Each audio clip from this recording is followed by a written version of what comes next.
എന്നോട് വിശേഷമൊക്കെ സുഖമായിട്ടിരിക്കുന്നോ? ഞാൻ എന്താ ഡ്യൂട്ടിയൊക്കെ കഴിഞ്ഞ് വന്ന് ഇന്ന് ലേറ്റായി, 10 മണിയായി വരാൻ.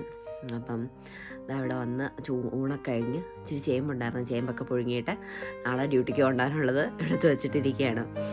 അപ്പം ഇന്ന് ഈശോയുടെ വചനം സംസാരിക്കുന്നത് യോശുവ 24:15 ഞാനും എൻ്റെ കുടുംബമോ ഞങ്ങൾ യഹോവയെ സേവിക്കും.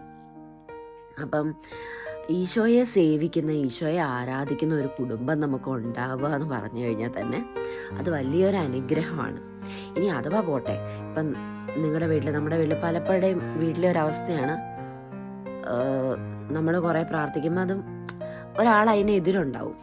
അപ്പം എന്തു ആകട്ടെ, ഈശോയോട് പ്രാർത്ഥിക്കുന്ന അല്ലെങ്കിൽ ഈശോയെ ആരാധിക്കുന്ന ഒരു ആൾ വീട്ടിലുണ്ടായാൽ മതി എന്ത് ചെയ്യാൻ, ജീവിതത്തിൽ അനുഗ്രഹം വരാൻ, ആ കുടുംബത്തിൽ അനുഗ്രഹം വരാൻ.